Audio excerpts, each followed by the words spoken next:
I got something to prove. Welcome, ladies and gentlemen, boys and girls, to another episode of the Bright Now podcast. We're recording this on Sunday, January 21st, 2024 at, what is it? Is this 1:54? Is that your time? 1:54 Eastern time? There we go. You are correct, my good sir. Perfect. My name is Dash, and I'm the West Side Gun to my Benny the Butcher. Got to smile like Ashton Kutcher. TJ, how are you doing today, brother? Doing fantastic, man. Coming off the heels of two straight Suns victories. Going to be breaking down today that big comeback versus the Kings in the fourth quarter, down 22 points. Then following up with an absolute throttling of the Pelicans. Close to the end, final score of that game did not fully encapsulate what kind of a dominant performance the Suns really put on that team down in New Orleans. And then we're going to follow it up by breaking down the NBA class system as we reach the halfway mark of the season, really breaking down what teams can win the title, where these power rankings sit, and who really needs to just mail it in for the rest of the year.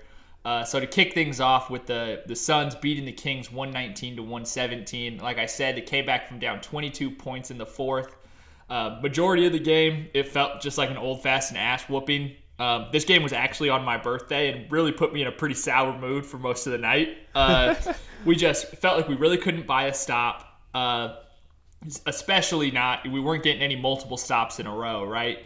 The offense looked okay. It was clunky. We got decent shots, just didn't shoot the ball very well. At the end of the 20 first turnovers?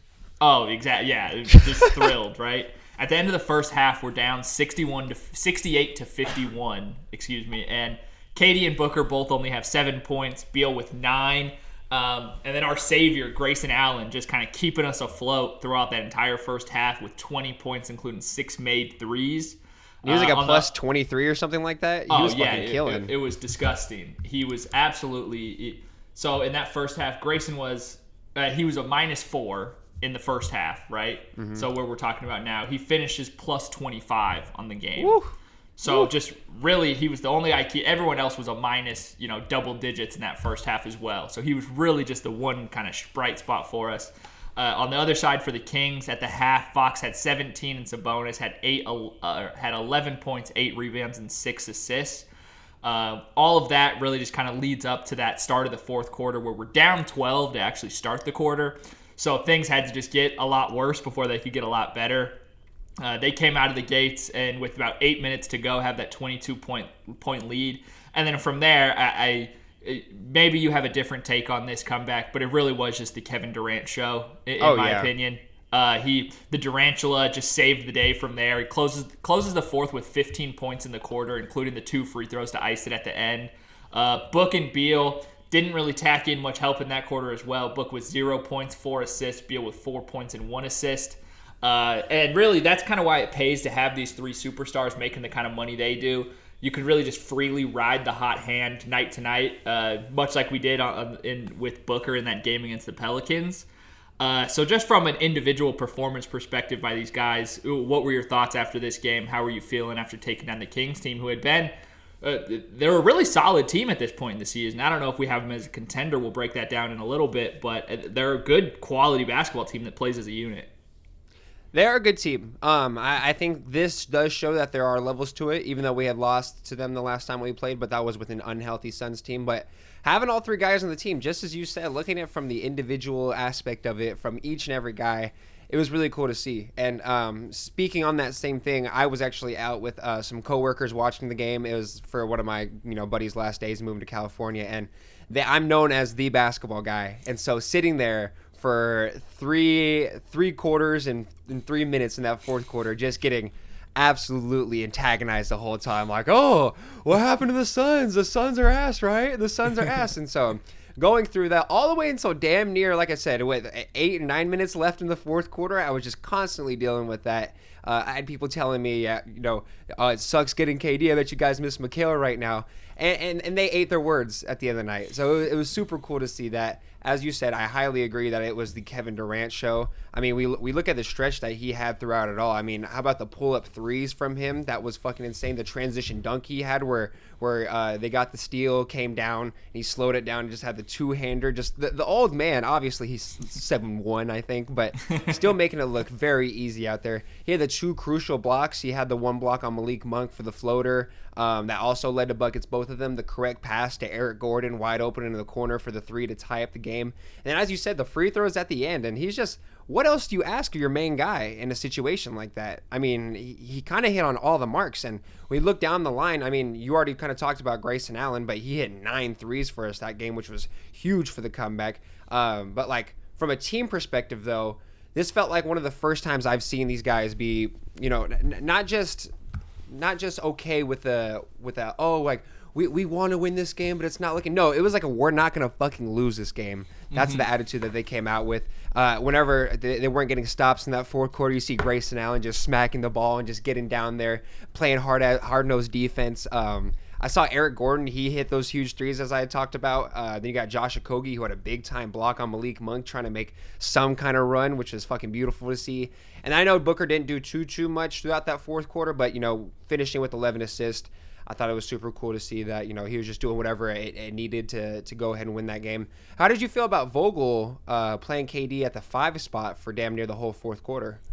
I think that's what we can afford to do that against teams like the Kings, who just don't have as much size as us, which is very few and far between as you just look down the list of the teams in the league right now. But when we can get away with it, I'm more than happy doing it. It just gives us a way more unique look on the offensive end. And Kevin Durant, he's a very underrated rim protector at the end of the day. I know that's not the role we necessarily envisioned him playing with this Suns team. But, hey, if he could still do it at a high level, I'll take it. And it just gives us another wrinkle to kind of throw into these spots with having, you know, Metu play next to him at the 4, or if you just want to run basically all guards out there with Book, Beal, Grayson, and Eric Gordon. Like, you can really – it seems like we can get away with it. And just to echo that part, we had really it was almost confusing as to why the Suns were down so much early in that game as well, because – we didn't shoot the ball very well overall. We were for those first 3 quarters, we were around 40% from the field and from 3. A little under 40% from 3. But we out-rebounded them as well, 46-31. We had 13 more fast break points than them, 2 more points in the paint, which isn't a lot, but that's a struggle for us in terms of we just are a jump shooting team, so that's good against to do that against a team that goes downhill and plays fast. Like, we just played faster than them. And in the fourth quarter, it all just came to a head with us just starting to finally knock down the great shots that we saw. So I'm just really grateful to see a fourth quarter performance like this, given the theme of the year has been our inability to close. So definitely tons of positives to come out of this game. Not even that worried about the deep hole that they dug themselves to start, because sometimes that's going to happen with your shooting. But when we're able to elevate when the moments get tough, that's going to be the true test of this team. Yeah, and we've been waiting for it. I mean, in that second half, they were a plus 19, and in that fourth quarter, they're a whopping plus 14. And I think that shaves away our fucking minus 190 for the year in the fourth quarter at the moment. Breaks its hand, just slowly but surely. Yeah, so it's something that we absolutely need. It's something that we're definitely looking for in the second half of the season. Do you have anything else that you wanted to touch on with this Kings? I know we got a lot of stuff we wanted to touch on. I think I'm ready to touch on this Pelicans game. King, you know, especially it's been a little while since that Kings comeback. It was talked about all over all the major NBA media stuff just because of how big of a deal it was. I think it was like one of the 5 biggest comebacks in fourth quarter history in the NBA. Just something crazy in that regard as well. So just a historic performance, and I love having Kevin Durant as a Phoenix Sun. Me too. So diving into this Pelicans game, the Suns take the win 123-109. As I mentioned before, it never felt that close. That's just kind of a symptom of the bench mob getting in there at the end, kind of them squeaking some garbage time points against us. But the Suns win the first 3 quarters by 20 points. Devin Booker through 3 quarters finishes with 52. He scored 25 in the first, 7 in the second, 20 in the third. And he didn't score in that final 5 minutes during the fourth, but had an assist. He just didn't necessarily. I think they were trying to get him potentially to 60, give him some run, give him some extra looks. But sometimes, hey, you just got to take what you got. And 52 is a phenomenal game. I don't know. I should have checked where it ranks in his all-time performances, but it has to be one of his 10 most. I know he scores 50 pretty often. He scores 50 a lot. He scores 50 a lot. So still just fantastic to see. The best part about it for me, though, was it didn't necessarily feel like he was just scorching hot, taking the shot every time. Kind of like how when Steph gets hot, it is just every shot is going to go to him, and it just feels different. Booker was just getting to his spots, doing what he does every game, and just knocking down shots at a higher volume. He did end up taking 30, and that is just a symptom of, hey, you guys scores 25 in the first quarter. Let's just keep force feeding him the ball. There's no need to do anything else. They did a lot better job, it felt, of letting him catch it in the half court. That's been my biggest concern and why I think that a point guard isn't such a bad idea. I know some Suns fans have really soured on that idea, just given the offensive rating and the stuff of Book at that position. But I just want him to catch the ball in the half court with room to work and not have to worry about the double coming up right as he crosses half court or anything like that. So I thought that was definitely one of the things that led to his dominant performance here. Is there anything else that you kind of thought about that jumped out to you about his 52-point performance? I mean, honestly, you hit on it all. I was personally sick when the actual viewing of this game was going on live. My bitch ass, I couldn't even watch the game. I had an awful headache, and I couldn't even look at a screen. I was looking at my phone, but I did hit the rewatch, watched all his possessions, and man, I think you're extremely right. Just all the stuff there on the half court made me very happy to see, just because it's honestly very exhausting energy wise to go ahead and just create all your own shots, just dribbling up the ball down the court. So especially during a bigger, stronger team, we've throughout the season have had some struggles through the same kind of build as this Pelicans team. So really happy to see that we came out with a win there. This was a team that I was a little nervous about just because they're higher in the standings than us. Like I said, they play bigger, stronger. They got some guys who are bucket getters. And we didn't necessarily see that. And I feel like they could have attacked the paint a little bit more, with guys like Yusuf Nurkic. But I think Nurkic ended up being like a plus 30. So, I mean, shout out to our guy, Nurk Dog. And Nurk also finishes with what it was. So only ends up being, I think, 5 points, 9 assists, and 15 rebounds. So just a stellar performance by him. He's so good just catching it in the short roll and finding those kickouts. He's just his passing level is incredibly underrated, and I know we throw that word around a lot, but it truly is for him. It's just not something that gets talked about with Nurk, and something that I don't even think we were expecting when he made. We didn't watch a whole lot of Trailblazers basketball last year, so it's just something that maybe we didn't expect totally. It also helped. I know Zion finishes 11 for 17 with 24 points, but he kind of felt like a non-factor for the Pelicans. He just wasn't as dominant as we've seen him act before, especially with kind of the matchups that we threw at him. Like Eric Gordon got plenty of time on him. Nurk, Beal, KD all kind of got moments guarding him, and it just didn't seem like he was really ready to take advantage of that. And then same with Brandon Ingram, just didn't shoot the ball necessarily as well as Pelicans fans would want or expect him to. But I'll take it. He just never really got hot, finishes 1 for 5 from 3. So maybe that's one part that changes it and makes it a little tougher when we get into a playoff series against them. Because as we talked about on our last pod, they're one of the kind of 3 worst matchups we had thought, excluding the Nuggets, of course. Like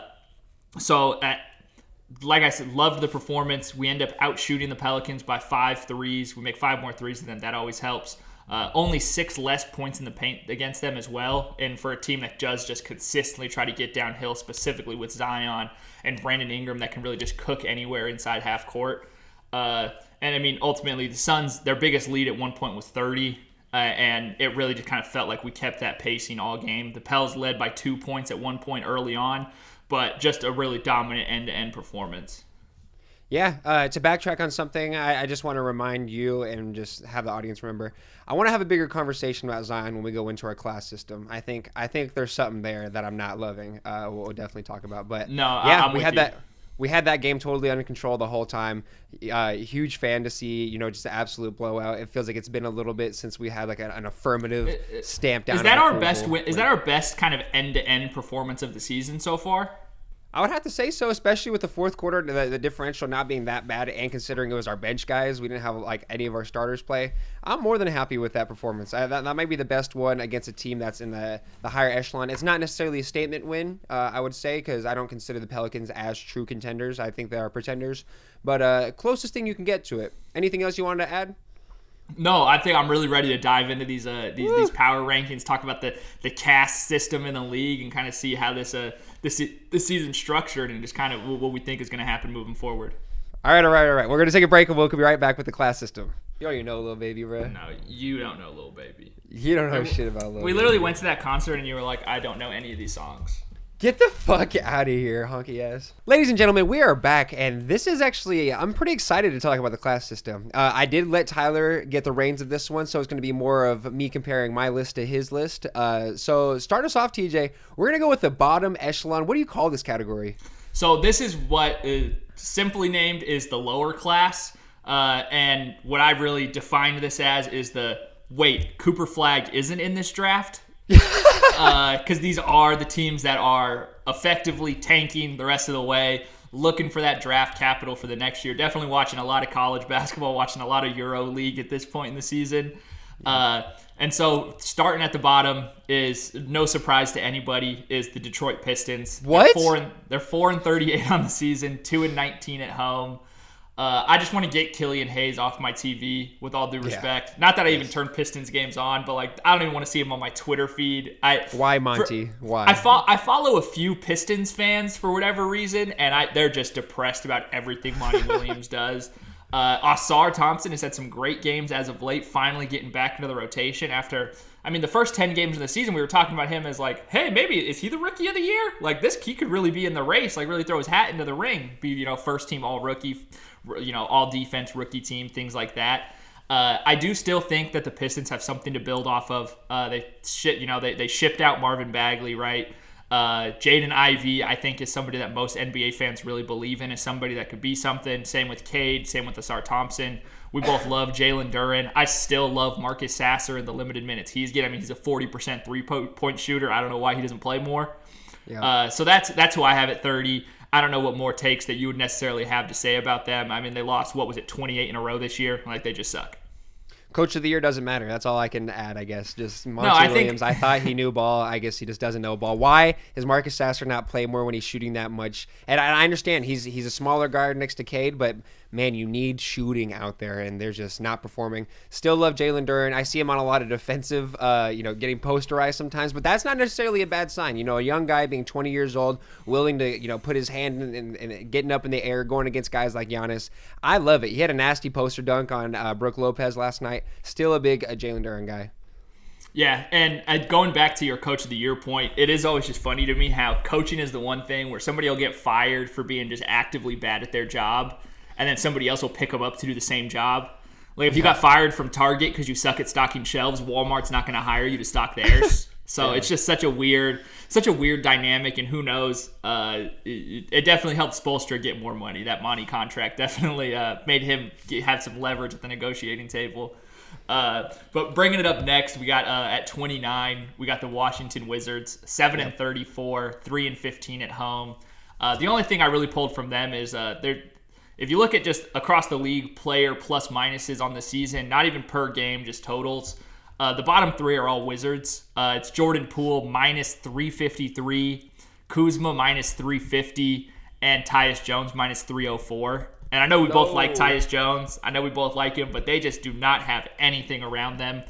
Jordan Poole is just, it seems like he just gets worse and worse as the year goes on. Are you out on Jordan Poole? Come on, dude. I was never in. He was always going to be Nick Young. That's all who knew he was. In college, he literally gave himself the nickname Swaggy Poole. He knew who he was then. He told us, and sometimes you need to trust people when they tell you who they are.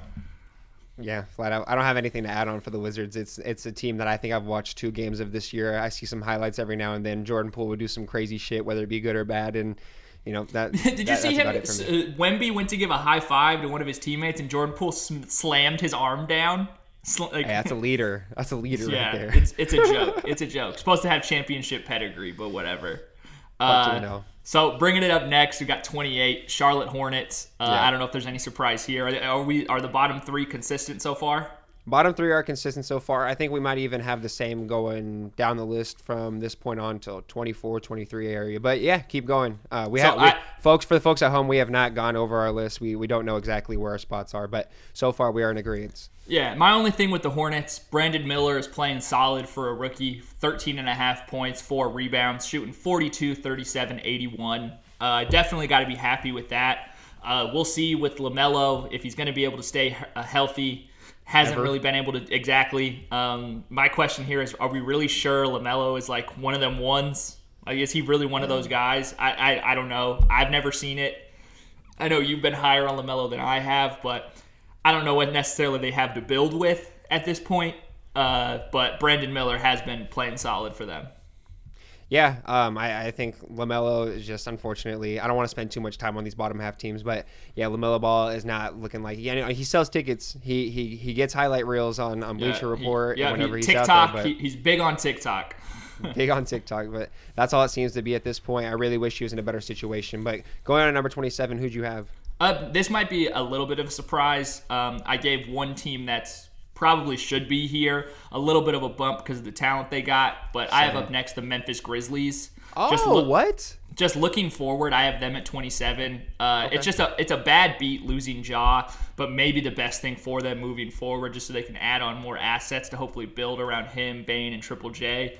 It's going to be nice to get Bane more reps. I know we had talked about this before as well when we first touched on the Ja news. Same with Jaren Jackson Jr. But I do not see them competing for anything this year. They're 4-15 at home, just absolutely despicable. And I don't see it getting much better, especially without Ja. It's going to get a hell of a lot worse. Yeah, I had them slightly higher just because I do like some of the young pieces that they do have. I know they're not necessarily winning games at the moment. And I don't know, they beat the Warriors on MLK Day. I thought that was big, just for a morale boost. Just like, hey guys, we could still win teams against. I'm not saying the Warriors are good by any sense of the word. We'll definitely get there because they're not too far away from this position. I mean, they're a few slots up, but they're not too far away from where we are. But I did have Memphis Grizzlies a little bit higher, but we're picking through just the worst of the worst. Totally okay. Who'd you have at number 26 then? Portland. I got the Blazers. The only thing, my only note here is just the Ayton icy road incident. It's just the funniest shit to happen this season. I don't know how everybody else made it to the game. I don't know how they said they sent staffers out to him, and apparently they returned to the game. So I don't know why the hell he didn't just get in the car with one of those guys. That guy just doesn't like playing basketball at the end of the day, I think is what it really is. He has 7-footer syndrome where he's just been told he's great at basketball his whole life and never really wanted it for anything but himself. So that's where they're at. I do think they should probably try to trade Jeremy Grant just to get some extra assets because they aren't competing. Yeah, he's been hooping. It's just better to bottom out. Yeah, individually, Jeremy Grant's been hooping, and to go back to the Ayton stuff, me and you have been really trying to just dial it back on the Ayton hate. We've said our piece, especially at the beginning of the season, but man, that was just hilarious. Did you see that one meme? It was like Ben Simmons taking notes when he finds out reasons not to play basketball. Yes, I did see that. No, and it's coming. Ayton had just missed he had missed 11, 12 games in a row following up this as well. So he's not locked in mentally. I've already seen Trailblazers fans freaking out online, but I don't even blame them. I don't blame him at all. And I remember it's just funny to hear, people are always talking about, hey, you guys are going to be pissed off. You gave up 8 and the guy who got you to the finals. You're trading. You said this guy doesn't dunk. Our guy Yusuf Nurkic doesn't dunk either. Hey, I don't give a fuck. I feel like I've seen more nasty dunks from Yusuf Nurkic this year than I've seen from Ayton, but I don't know. I might just be being a hater. He definitely brings more to the table of what we need, but that's more for the Suns talk that we'll have in a little bit. What are we at? Is this number 25? 25. Yeah, 25. Yeah. It's the Spurs. 8-34, 3-16 at home. The only reason they're this high is because of Wemby. I just think he raises that floor at least somewhat. Still can be interesting to watch, even though I'm not necessarily locked into any of their games. It is fun to still see Wemby out there do something crazy. It seems like every night almost. But not a whole lot of thoughts there. They're bottoming out as well. We'll see. This is kind of just like a learning year for them. I do want to hear from you, though. I mean, this talent around Wemby is kind of awful right now. Like, there's nothing. I mean, I also had them a little bit higher on the list. I had them at 26. But it's just I'm really confused. What are we doing? I don't want to be the guy that questions Coach Popovich or that Spurs organization as a whole, but what are we doing around him? I know they had said, and we had talked about this before about how Pop wasn't really trying to coach him up too much on what to do and just kind of see what he likes to do and is good at, and then they can kind of learn what the best roster construction around him is. But you still could have got him like a solid point guard that can find him the ball. And there's been talks about them kind of being involved in the trade market. Some people have thrown Trae Young out there and DeJounte Murray as potential fits. I don't think that changes anything. They're still pretty bad. But yeah, DeJounte and Trae do give them some more wins. I mean, I know they're not looking to make a playoff push. But they're still bad. You know, they maybe bump up a tier on these rankings just because they can get Wemby the ball more efficiently. But yeah, it is kind of a crime against basketball, especially because it might ruin his chance at winning Rookie of the Year, which does suck. Because I just want to do a think space right here. Obviously, well, I'm not going to say obviously because I really do want to hear your opinion. If Chet and Wemby switch places, are the OKC Thunder better? Yeah, I think so. Okay, yeah. Do you think that should factor into the Rookie of the Year race, or do you think we should go simply off of what's going on? I think it should somewhat, but still, like Chet has made, like if Chet won it, I wouldn't be upset by any means. He's definitely earned the right and is playing amazing. But yeah, I do think the Thunder would be kind of it would really improve the Thunder defense. I know Chet is a really good rim protector, but Wemby is just kind of a step above in that regard. Okay, I think we agree there. Moving on to 24, who do you have? And this is my final team in the Cooper flag isn't in this draft category. And it's the Toronto Raptors. Really just want to thank Masai for just finally blowing it up. I think they made the right call on both the OG and Siakam trades. They'll potentially be moving Bruce Brown as well. There's kind of pros and cons to keeping him or moving him, so just kind of see what they end up doing or what offer comes in for him. They're going to be a shitty team moving forward this season, but I think they made the right move in terms of just trying to just prioritizing assets over current day players.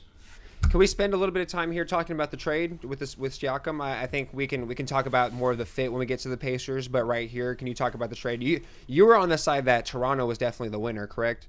I think Toronto definitely was the winner, considering Siakam's contract, especially expiring. If he does. Yeah, exactly. Especially if he doesn't re-sign with them. It's definitely kind of a loss for the Pacers. But 3 first-round picks is amazing, even if it is 2 of them are in kind of a worse draft. I think it's totally fine. I think it's a great move by the Raptors, and they just needed to get him gone. And I'm sure that they fielded plenty of offers for him as well. I know that we'd heard the Mavericks were involved in discussions. So I'm definitely happy with the Raptors and what they did. And this going into the next tier is definitely these next 2 teams that may be higher in these power rankings. I think are in worse spots for the future than the Raptors. Yeah, I think I agree. Okay, so just to wrap things up in this bottom tier, the Cooper flag isn't in this draft tier. 30 through 24, me and TJ do have all the same teams, slightly in different order, but the Toronto Raptors, Memphis Grizzlies, San Antonio Spurs, Portland Trail Blazers, Charlotte Hornets, Washington Wizards, and the Detroit Pistons. Now coming in at 23, who do we have? So this tier, there's 2 teams in this tier for me. Basically, they're in the lower middle class, but maybe even a step just kind of below, and I just called it no man's land. At 23, these are that's the poor investment guys. Exactly. The poor investment guys. Shit's going downhill. The market's looking bad. That's the Chicago Bulls. For it, just kind of to a T. How long can they just get away with this of just being a mediocre franchise that boos widows of guys that helped you win championships? Just please blow it up. Trade Levine, trade DeMar, trade Caruso, trade Vucevic. Please, just do everybody in the NBA a favor and just stop being mediocre, because they've been in this spot for way too long now, and it's just kind of a disgrace to a really storied franchise. Yeah, no, I 100% agree. Yeah, the whole Jerry Krause stuff, the Jordan propaganda is real. I mean, even I fall under a lot of the Jordan propaganda, but holy shit, that was I didn't like a little that. too much right there. Yeah, that's a bad look. Last thing on Chicago, I have them at 22, but I think that we'll have the same teams at 22 and 23. But would you keep Kobe White, or is he complete? Are you looking for options for him too, with his value being high? No, I think you can keep Kobe White for now and just kind of see what you continue to get. I know we say like blow it up, but it could just be a retooling and getting guys on a similar timeline as Kobe White, because he's their best young asset right now. So I think that's maybe the mindset that they can go with. Bring some players in. It doesn't have to only be draft picks. It doesn't have to only be expiring contracts, just to give you something. But especially like if they can create some cap space, like who doesn't want to go play in Chicago? I think people would. I think they always do a good job of attracting free agents. Yeah, I agree. All right, number 22. I think we have the same team here. Is it my Brooklyn. boy Mikhail? Yeah, Brooklyn. Yeah, it's Brooklyn. They're 17 and 24, 10 and 10 at home. Mikal and Cam Johnson, they're always going to be loved in our hearts, but they're just treading water as a middle of the pack team. They could be a great place to just add a star. Like if you could just plop one super talented player onto. If they just added Kevin Durant, I know that's a stupid thought experiment, but like if they just had a guy like that, they would be a very elite team, I think. But just with this construction, it just doesn't make sense moving forward. I don't even know what they would do. The Bulls, it's a much easier question of just blowing it up because they have quote-unquote like top-level talent, but they just can't win together. And then the Nets, like McKellen Cameron is kind of a step below who you'd really want like leading your roster and your franchise. I love Cam Thomas, but it's just they're just stuck in the middle.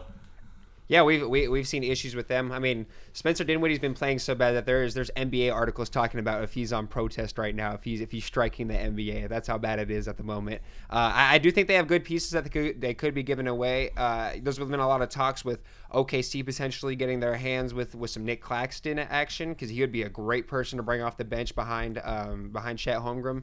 But they have a lot of pieces, and I feel like they could get a lot of value out of them. And as you said, if they could get a number one option, someone who's top 15 player, that'd be super good for this team. But it's just not looking extremely likely at the moment. And like you said, they're just treading in deep water, and they're just going to sit there. So what is this next category called? This is our lower middle class. This is the at least we're having fun group. I don't know. So I have at 21 starting this off is the Utah Jazz, 15-6 at home, 7-3 in their last 10. I think they're on an upward trajectory, especially the way that we've seen them play last. But overall, they're 23rd in net rating right now. So it doesn't seem like they're, even with this recent kind of tear that they've been on, just doesn't seem like quite enough to get them over the hump. They play a good brand of basketball, like fun to watch. They're another team that could possibly compete if they brought in a top tier scorer. But with Lauri Markkanen as your best player, I just don't see how they're going to be fighting kind of for the play-in spot and could potentially be left out, especially if they finish where we're ranking them now.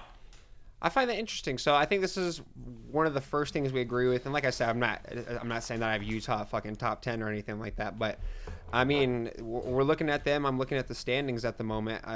They are right in front of the Los Angeles Lakers right there at the 9 position.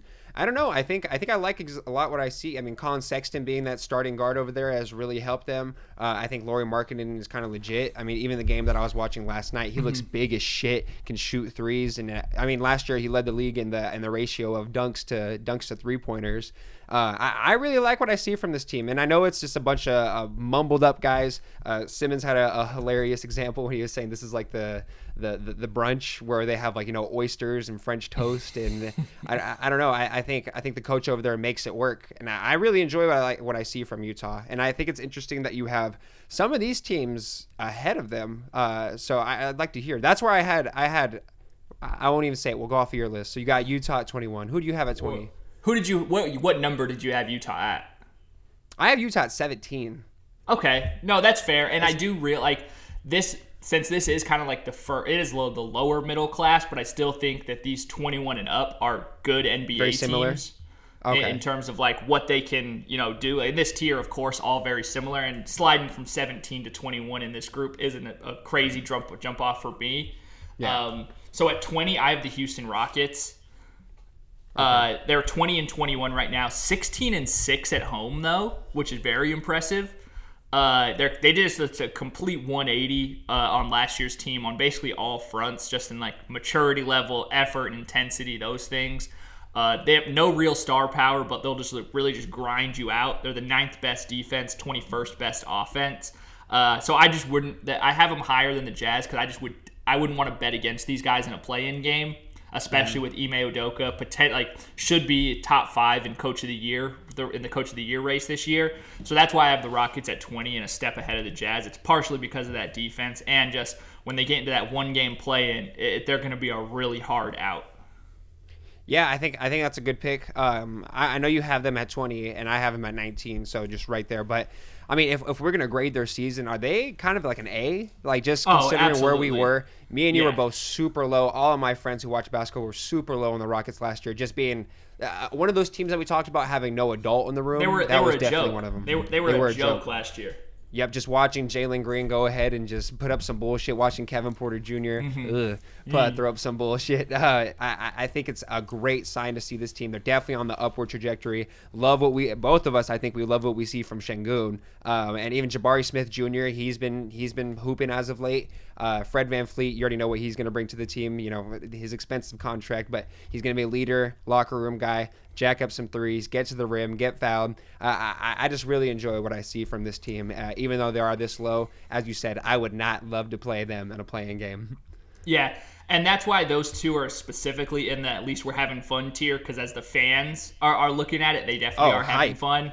The next two teams, they fall into that category a little differently. I think they're in the same tier as the Rockets and the Jazz, but they're probably not quite having as much fun.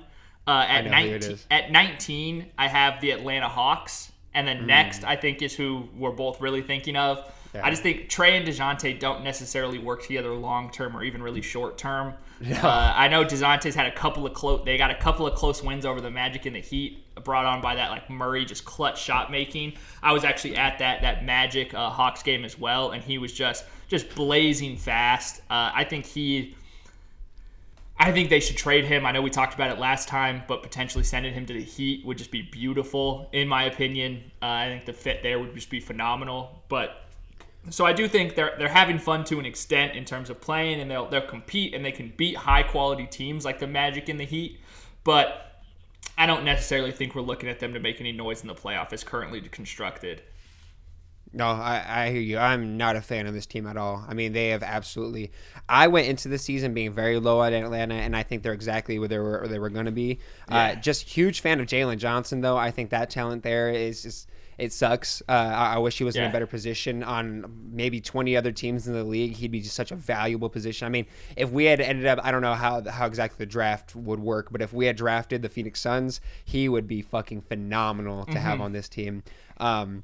But yeah, not a fan. Clint Capella, I mean, he's going to be he's a great role player on a good team, and this is just not the place for him at the moment, even with the lob threat, Trae Young. I mean, with Trae Young, I would lean on the more anti. I don't love his style of play, but I do understand you can't find 27-11 just growing on trees and picking that off. But I'm with you. I don't have a lot of faith in this team. And what number was that? That was 19. 19, and then 18, do we have the team? I got the Golden State Warriors. Who are in the at least we're having fun category, but are not having any fun whatsoever. No, by any measure at all. No, at all. Literally. Steph is Steph at the end of the day, but I just don't see how the hell they turn this around. Does Draymond end up having another incident? Does someone get traded? It's a dumpster fire now, but I feel like they have this spot just out of respect to what we've seen them do and the ability to just the high level play that we can see from Steph and him kind of help elevate those other guys. But as of right now, this is where they're going to fall. They're going to be a lower seed in the playoffs, potentially in the play-in, and who the hell knows? Yeah, I was lower on Golden State. I mean, obviously we're going to have them in the same category, but I had them at 21. I really just don't believe in no, and this that's team fair. at all. And I would, especially if we're talking about it from even just the fun standpoint and just the vibes of the fan base. They're definitely below the Hawks, Rockets, and Jazz right now. I just have to kind of I wanted to give a little credit where credit's due. I'm not totally I want to write them off, but I'm not totally ready to. I understand. And the thing is, and this is not at all in the sense of talking about the coach. Rest in peace to their coach. That shit's very sad. They had to postpone games and everything like that. But they are just gone. The whole energy is just completely gone. That loss to Memphis was absolutely obliterating to the franchise, in my opinion. I thought that was a real turning point for the season. Andrew Wiggins is missing. Klay Thompson is missing for 80% of the games. He'll randomly have a nice 24-point on 47% shooting from the field. But poor Steph Curry, he's getting triple teamed most of these games. Just all attention just absolutely thrown at him. And, we got guys like AirPods going out there and Trace Jackson, doing their thing. But, man, it's just not going to be enough. I mean, 2 rookies is not enough to go ahead and help this team get over that hump. So, this kind of goes into this is not mentioning the coach at all, but I don't want to hear any of the Golden State Warrior fans fucking complaining about how shitty their organization is going at the moment. Get the fuck out of here. You guys have 4 out of 8 years. Suck my Fuck you guys. No, I'm not doing that. I know. Them and Celtics fans have posted the same kind of bullshit too. Like, I went through this. That's why we're so happy. And the picture is of a team that went to like the Eastern Conference Finals. Yeah, like. And you're like, literally, just shut up. Just please shut up. It's You're disgusting. Kyrie. It's like, so what? stupid. It's so stupid. So coming into this next tier, this is like the pure middle class, middle of the road teams that just headlined by there's too many concerns to make a run. Starting it off at 17, I have this team that the Suns just beat, the New Orleans Pelicans, 25-18, 13-9 at home. Probably a fairly big jump off from where the standings show them, but it's in terms of watching them play. I appreciate what they're able to do, but Zion is just still a huge question mark for me. I just don't know who he's supposed to be at this point in his career. And I know you'd said you wanted to touch on Zion a little bit as well, and just kind of what the hell we think's going on with him.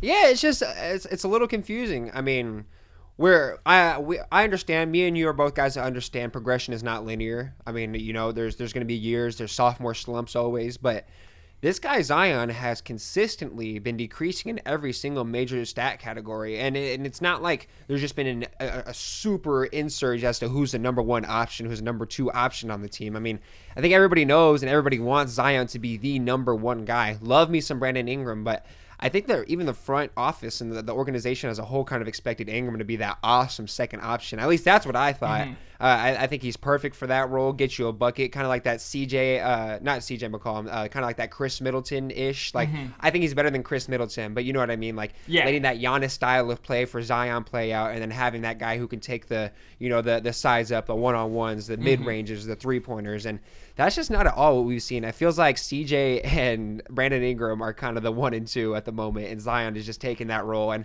decides whenever he wants to just, score, just put his shoulder down and go through somebody. And it works a lot of the time. And so just really frustrating, really not what I like to see. Yeah. Me and you being guys that watched this guy from his freshman year of high school all the way, go to Duke, go to his first game of the season where he hit like 6 threes in a row, and everybody was like, holy shit, this guy's the next truth. It's just really disappointing to see as a young NBA fan. And Zion has still, it has actually surprised me today. I had to like triple check when I looked it up, but Zion hasn't played in a playoff game yet. That's crazy. Crazy. Especially when the Pelicans have been in it damn near every year, it feels like. We've had some series against them as well. We don't know what they're going to be come playoff time. I don't trust them. Especially not as much as I trust this number 16 team, who is probably going to be a surprise to people that I would have above the Pelicans, but it's the Orlando Magic. In some of these like middle class to lower tiers, I tried to give the edge to defense where I could. And with them having the 5th best defense in the league and maybe the best young 1-2 punch in Franz and Paolo, just in terms of guys that are just on the exact same timeline and trajectory. Seeing them in person against the Hawks, like they move on defense just as a unit completely. Like if one guy moves, it seems like all 5 of them are. Nobody's standing still. Everyone has active hands.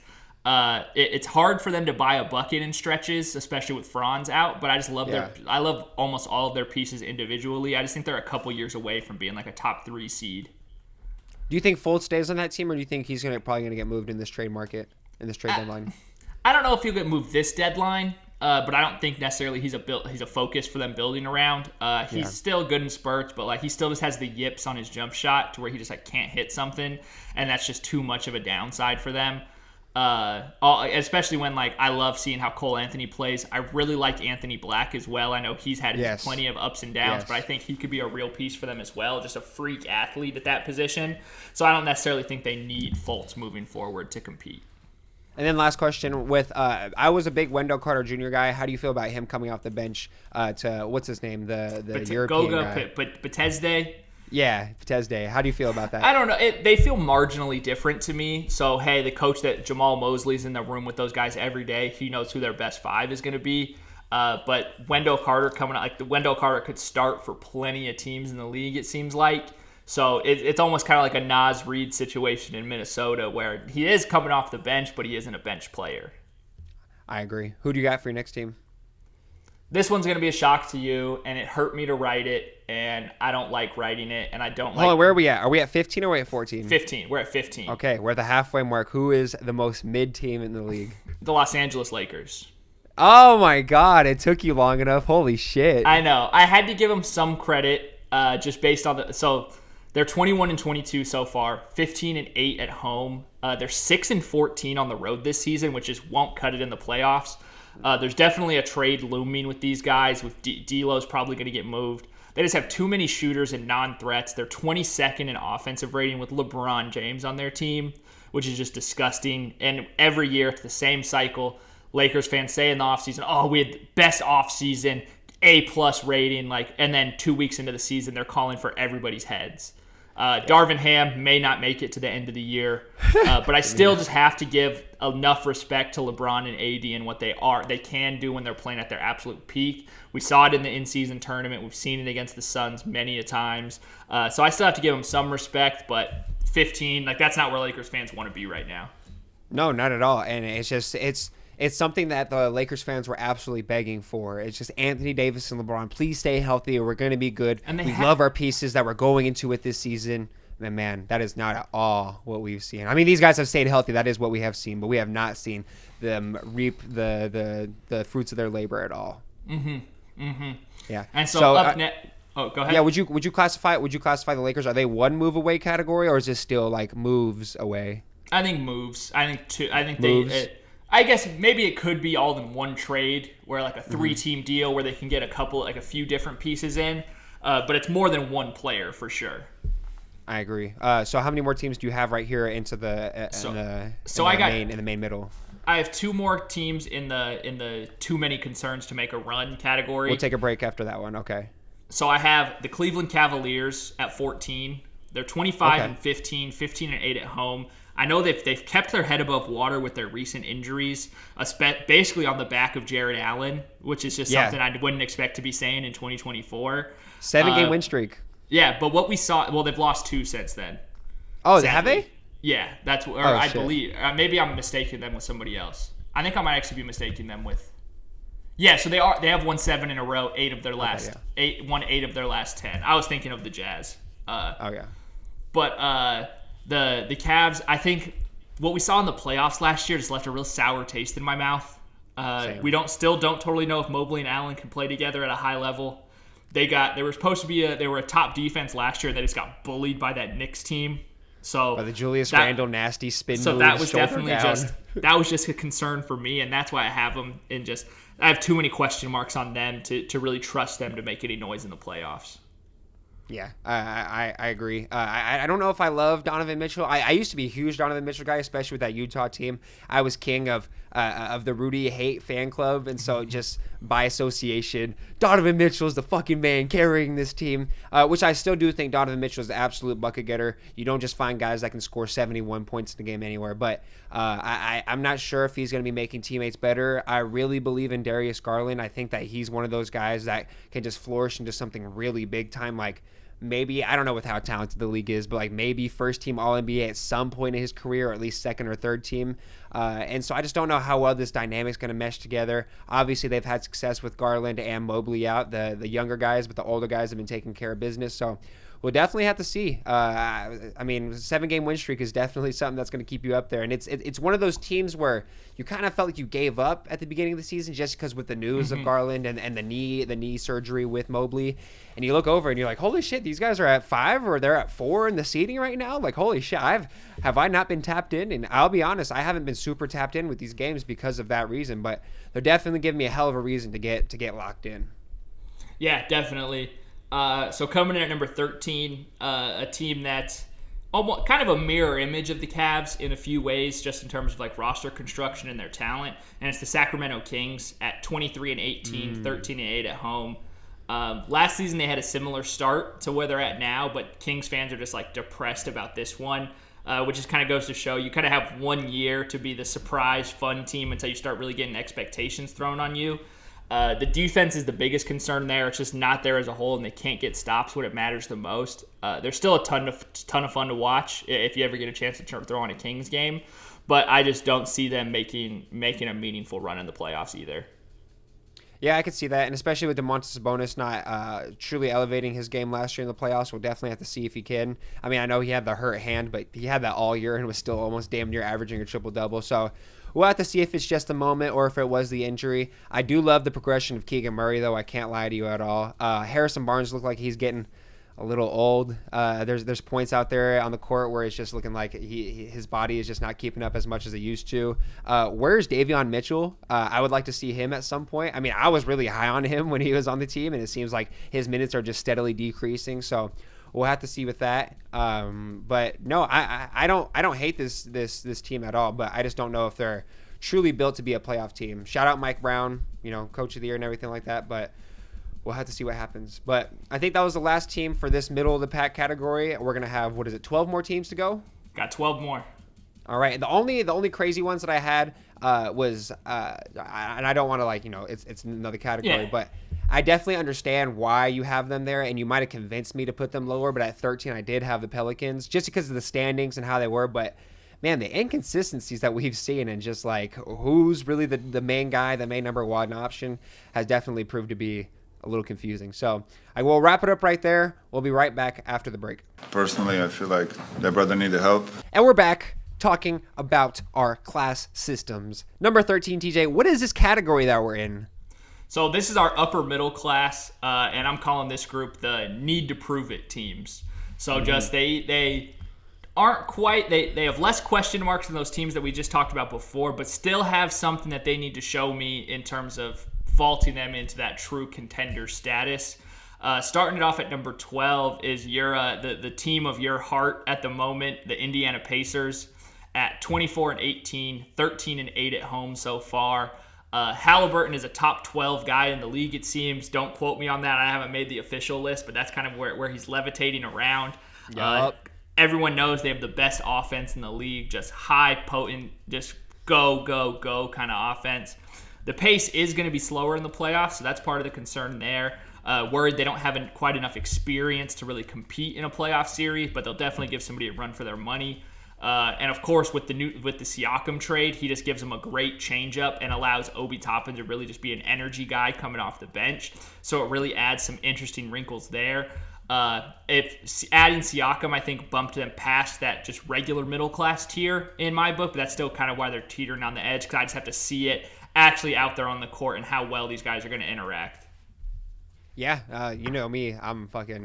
It's funny that you actually had these guys a little bit lower than I did, or a little bit higher than I had them at 14, so right there. But Gotcha. I do think the same with you. I think their shooting is going to be amazing. I think Pascal Siakam playing with guys, because a lot of people don't know Pascal Siakam's a pretty decent passer. I'm not sure what his average assists are for his career at the moment, but that man has been playing with teams that did not have shooters for the last 2 to 3 years. So I think he's going to be very excited to play with this team, and it's going to give him a wrinkle element. I mean, obviously Tyrese can ISO when need be, but Pascal Siakam can really get you a bucket when he's down there in the post. High post doesn't matter, and he's excellent in transition, as you had mentioned. They're very good in transition offense.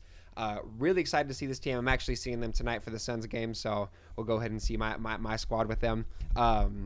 Some of the things I wanted to ask you was, in terms of defense, do you think Siakam helps him at all, or do you think it's just going to be the same thing? They're just really banking on what their bread and butter is. They're banking on scoring more points than the other team, and it felt like they would double down on that with this trade. There could have probably been other moves to be made to bring in some defenders that maybe fit Tyrese Halliburton's timeline a little bit better, but Siakam just kind of elevates their ceiling at this point. Yeah, and something I wanted to push back on, because me and you were having an argument as to whether this is an amazing move for them or not. And, I do have that Indiana bias, them being my second favorite team, just flat out. I do think that Pascal Siakam, it's not the old NBA anymore. I'm not saying that Pascal Siakam is going to be the LeBron James and go to 39, but I do think that his style of play will allow him to be consistently efficient, even to when Tyrese gets to that, 27 years old. What is that? So 4 years. When Siakam's 34, if he does resign, we always have to talk about that. If he does resign, which it does seem that's going to happen at the moment, I do think that he will age gracefully with them, and it'll give him enough time to maybe make some other moves, convince some other players to go ahead and come on the team. I like your pick there. What do you got next at 12? At 11, I have the Miami Heat, 24-18, 12-8 at home. The best coach in the league with a team that's really just known to step it up when it means more. The concern with them is they still have to play guys like Kevin Love and Kyle Lowry in 2024, which is just kind of a big concern.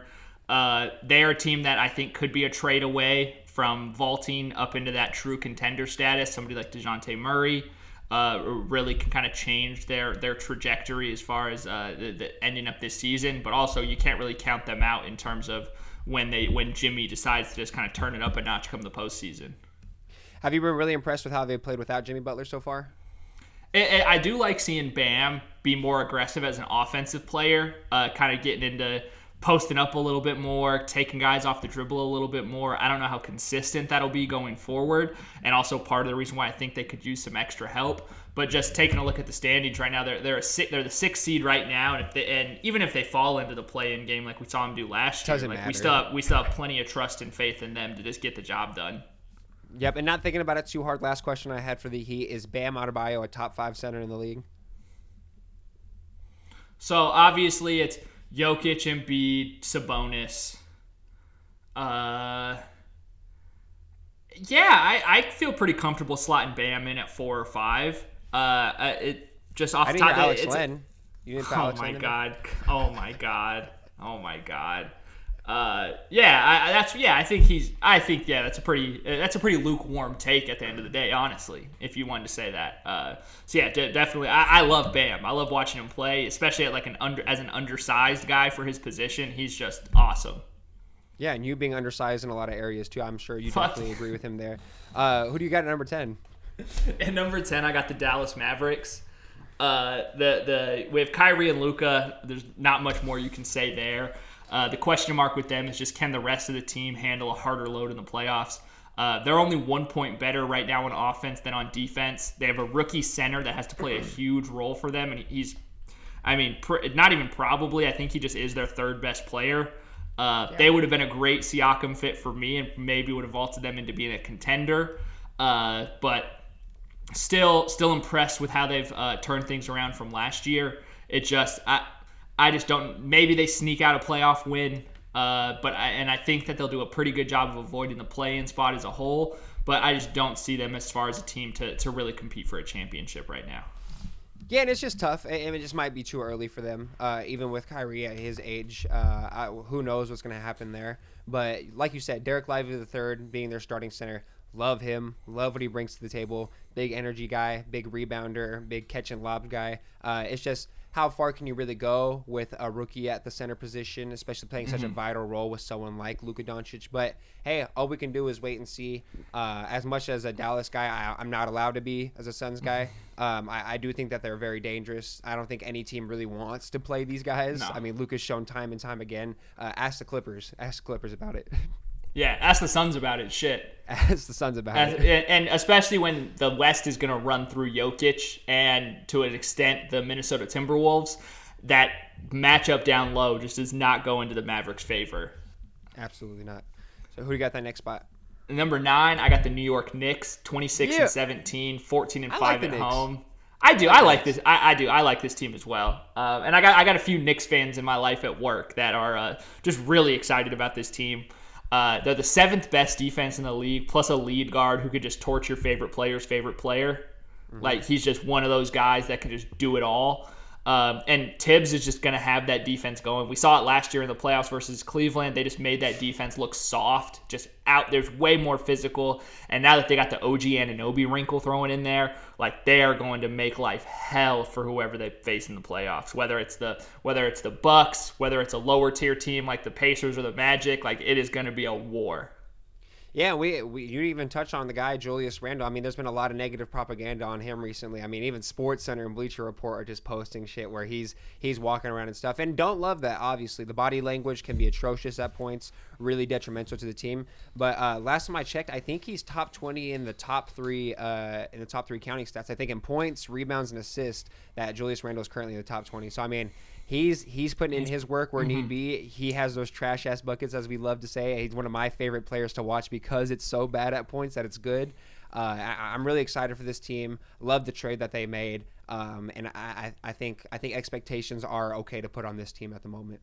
Yeah, definitely. I think Knicks fans should be absolutely ecstatic with what they've got going so far, and I think that they're easily could make the second round and could give somebody a run for their money to make the conference finals. I just don't see them necessarily getting over the hump this year.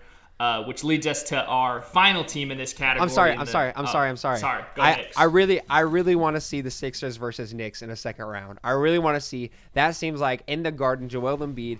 Are you gonna nut up? Are you gonna nut up, my guy, or are you just gonna fold? And I think New York fans would eat that up, and I would love to see it. To see it. And with just Tibbs already having a physical brand of basketball, like refs know that going in and kind of let them play to that. Like we all saw the clip going around of OG Anunoby guarding Sengun, and it just seems like he's mauling him down low, and it's like no other team gets that call, and that's part of the benefit of the doubt. It is when you're always a physical team, they're not going to call the foul every time. So that'll be a great test for Embiid and see if he is only just a free throw merchant, or if he actually is one of these guys that can, go down into history as one of the best big men to ever do it. I like it. So who do you got in this final team in the final category? Or not in the final category, but this category. The Phoenix Suns. And I really wanted to throw them in the contender group. I just couldn't make the justification to do it, so I just put them right on the edge. They're 23-18, 12-11 at home, which sucks. Injuries have just been the downfall so far, and just overall just getting things still straightened out. But we have seen clear improvement night to night, especially in the last few weeks. Chemistry was the concern at the start of the season, and it always will be given everyone's kind of first year playing together. 12th in net rating, though, which is positive for a team that's missed a lot of time overall. And they've also improved in closing games down in the fourth quarter, which was the biggest issue along with turnovers early on. Overall, especially in a playoff series, I think Beal, Durant, and Booker can still be the best big three in the league. So that's why it was very hard to not put them in the contender category, but tried to not be too much of a homer with it. Yeah, so up to this point, I think, like I said, the biggest differentials that we've had are just around 2 to 3. Or I guess the biggest one was like the Pelicans, or you know what I'm saying. We had another one that not super necessary to bring up just because they are on that lower tier. I think this is the first one that I will have to disagree with you on, and it's just one spot difference. I do think that they have to be considered contenders. I mean, just for the same reasons that you laid out right now, and I totally understand what you're saying. Yeah. And it's one spot difference, and I think that's something that we can definitely see change, and I can have my opinion change too. We're only at the halfway point in the season. If these guys do continue to just keep choking fourth quarter leads and not able to seal the deal, and I know we don't want to factor injuries too much into this, but if they keep this is the name of the game. If these guys keep getting injured, then we're going to have to talk about it. But I do think as what we've seen in the last couple games, it's shown what this team can truly be and what we've kind of expected. I mean, these guys need to close out games. We need to absolutely just wipe the floor with teams like the Pelicans, who've shown to be inconsistent through nights. And then just like against the Kings, comeback game. We expected to be a really good fourth quarter team coming into the season, having guys that are closers by themselves for teams for years on end. So I do have them personally in the contender spot, but I definitely see where you're coming from. Yeah, and that's why, do you still what number do you have them at technically? Yeah, so I have them at 7. Okay, gotcha. Yeah, and that makes sense. It's like you said, it's one spot difference. It's just kind of a different thought process. I think you took the injuries as a part, like, hey, that's evidence for what we could be a contender, and that's just one of my concerns still, just moving forward. And I just think that they just have to prove it still. The top 7 that I have think, have already kind of solidified themselves as being elite teams this season and will continue to show that throughout the way. So in this next category, it's frankly championship or bust. These are the contenders. These are the teams that if you don't win a title, it's kind of going to be a disappointing season. There's a couple of exceptions to that rule with some younger teams in this group. Exactly. Yeah. Two teams that don't necessarily have that same pressure, but are still thinking about championships this time of year. Coming in at 7, I have the Minnesota Timberwolves. The best defense in the league by a fairly wide margin. Ant can do whatever he wants on the court. Shown off by that one off-the-glass alley-oop to himself, which was just beautiful. Cat, I still like him as a solid 2. The only reason that they really aren't higher is they do have the 19th ranked offense. But if Ant can levitate to another level, I could see them make the finals this year. They're clearly the best bet to beat Denver in the playoffs, given their size and just defensive tenacity. But because of that offense, because of how hard it can be for them to get a bucket in certain stretches, we saw, they lose to the Thunder. They hold the Thunder to 107 points, and you'd normally think like, hey, that's a hell of an effort, but they only scored 97, right? So that's where it gets tricky with the Timberwolves on the offensive end. Yeah, I have the same exact reason. The offense, there's points where you watch this team and it looks like it's hard for them to find a bucket. But I think banking on the fact that Anthony Edwards will elevate his play in the playoffs, which he's already shown in his young NBA career, I think is a pretty safe bet. Obviously, both me and you really enjoy what he brings to the table. I'm just a little nervous on how they're going to be able to defend the three. And I know we talked about defense is their biggest strong point, but we've seen it in multiple playoff series. I mean, I just always think back to that Trey Mann on Rudy Gobert guarding Trey Mann, and Trey Mann just absolutely abusing him over and over from that corner three. So we'll have to see what happens. I personally do have them at that same spot. I had them flipped, so I had them outside at the 8 spot instead of the 7 spot. But, same line of reasoning, same thought. Who do you got at number 6? I got the Sixers. So the 28-13, 16-6 at home, maybe a little lower than Sixers fans would want. They are top 5 in offense and defense, one of 2 teams in that kind of grouping. Maxey seems ready to be one of those guys to really be a difference maker in the playoffs, but you just have to worry about how Embiid is going to be officiated come May and June. The junk he gets away with now, I just don't think is going to fly, especially if they play a team like the Knicks, who are just very physical. He's just not going to get that same ticky-tack kind of calls that he gets now that contribute so much to his scoring total. But he is the MVP so far. They could almost even be, as far as contenders go, they're definitely a need to prove it to me as well. I just kind of have them a notch above, just obviously because of their record so far. But we'll need to see what Embiid can do in the playoffs, because so far we've just seen him kind of fall flat on his face.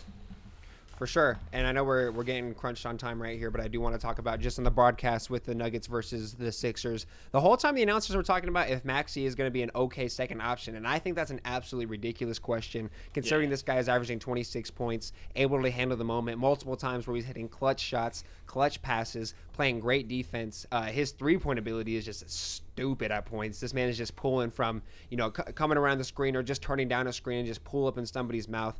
Absolutely love to see it. I think he's a great second option. I think he's a better second option than it was for Harden last year, even though, Harden had that one game where he exploded, but he also had the other games where he was just completely not there. So I like what I see from this team. A lot of people think that they need one more move, and if that's what people are saying, then I guess. But I kind of like with what they got right now.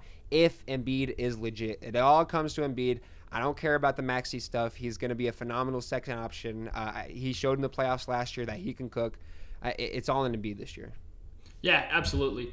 And so coming in at 5, this is a team with less pressure on them than the rest of the group, and that's the Oklahoma City Thunder. So far, SGA is averaging 31, 5, and 6 with a player efficiency rating of 30.5. And so here are just some notable other players that have finished a season with that kind of PER. And this list just goes on and on. These are just some of the main names I pulled out. That's Wilt, Joel Embiid, Nikola Jokic, Giannis, Michael Jordan, LeBron, Steph, Anthony Davis, Shaq, David Robinson, Harden, Westbrook, and it just goes on and on and on. And it's all guys of that level, of that caliber of player. They're 4th in offensive rating, 6th in defensive rating, which is just crazy high for being such a young team. We're going to obviously need to see what Chet and J-Dub are capable of in the playoffs, but so far they look built for it. They look built for these big moments. I don't think that they need to make a trade at the deadline unless they want to bring in some sort of role player, but they don't need to bring in any all-stars or anything like that. They got all of that in-house already. You'd mentioned earlier throwing out Nick Claxton. That would be a great kind of building piece to throw in there. Maybe Daniel Gafford from Washington, maybe rescue him. But I have Thunder at 5, and they could easily make the conference championship and potentially make the finals. Like I said, who do you take, the 2012 Thunder or this Thunder? It's hard to say right now. This team is that fucking good. They look very good. The team chemistry is awesome. I love to see it. Their biggest issue is they drafted too good. They're going to have to eventually pay these guys. So, let's go ahead and get a chip now before we have to start making those hard decisions. Absolutely. So number 4, we ready for 4? Yep. These next 4 are really the conference championship picks for me, in terms of just the best teams in both conferences. At number 4, I have the Milwaukee Bucks. Giannis and Dame are really figuring it out how to play together. They got enough firepower to just keep them in close games with the high-level shot making from Dame to really close them out. Defense has been the concern so far, but it's slowly improving night by night. And when you have a guy like Giannis, I believe in the defense come playoff time. They should really strike fear into everyone. They got the second best offensive rating in the league behind the Pacers, so it definitely made sense for them to make that trade for Dame. And that's why I have them here. They're 19-4 at home as well, so just kind of dominant and take care of their business. And the talk about them has been that they've been kind of disappointing this season so far, and they have the second best record in the conference. So it's like, hey, if this is bad, then I don't even want to know what their great looks like. I don't even know if I have anything to add, because that's exactly how I feel. Motherfuckers talk about how disappointing they are. I'm like, hey, I would like to be disappointing. That'd be cool. Yeah. I'd like to be a failure. That's failure. Exactly. It's insane. I think your point about Giannis stepping up in the playoffs to help out with that defense is going to be very vital, and I do believe in it. I do think it's going to happen. Chris Middleton's been looking a lot better, so we'll see what this team can do. Hopefully Dame Lillard can figure out how to stay in a stance during these next playoffs. Malik Beasley's been shooting 40+% from three, something the Lakers wish they had right now, even though he's just sulking on the bench last year. So definitely like to see what I see from this team. That is also who I have at 4. Who do you got at 3? Is it the West or is it the East team?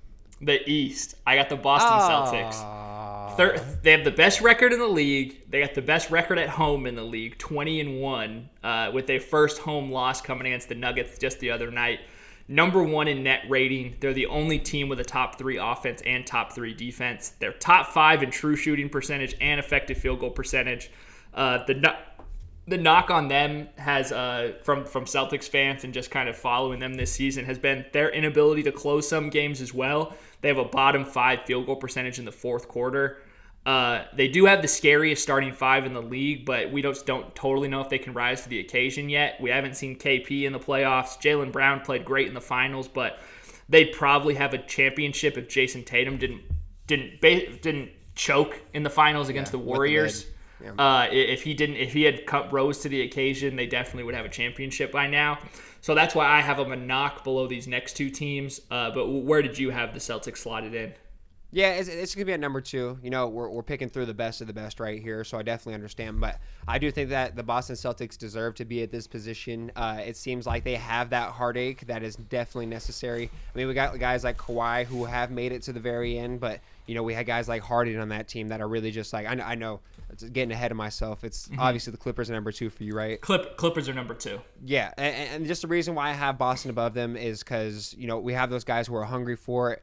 We have the 3 guys, Derek White, Jason Tatum, and Jaylen Brown, all going to the finals themselves, and just having that little extra oomph that's going to get them there. They know how to get there. They've been in the Eastern Conference Finals fucking 42 times in their career, and I think that's what's going to get them over the hump. And I really do believe in this team. I think that they're going to go ahead and pull it out.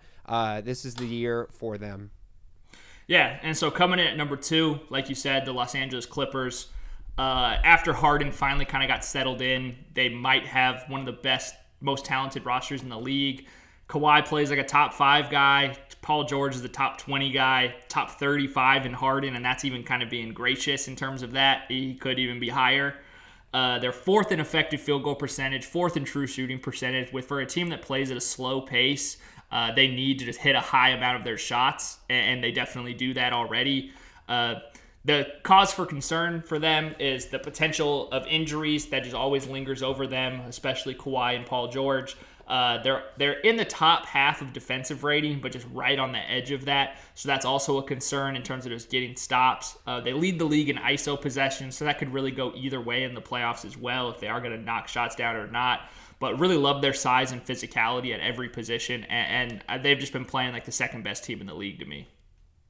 Definitely understand. Big, strong, fast, experienced, dangerous as fuck. Like I said, in terms of basketball fan, I hope they stay healthy. As a Suns fan, whatever happens, happens. But number 1, I think we both got the Denver Nuggets here. Yeah, as it should be for everybody. They got the best player on the planet, the best team in the league just based on cohesion and fit and the way they get to against each other. Saw them do it against the Celtics the other night. 7th in offensive rating, 6th in net rating overall. Plenty of wrinkles to throw at you in the playoff with different lineups come playoff time. Like Christian Braun is a high-level role guy with championship pedigree. Peyton Watson is just a spark plug and can really just get hot in a moment if they need him to. Reggie Jackson, great off the bench. And I know all the jokes about Jamal Murray this week have just been how he brings it to a higher level against top teams and just doesn't show up against the bad teams. Like, he just rises to the occasion on every chance he gets, which is just kind of a fantastic place to be in if you're the Nuggets.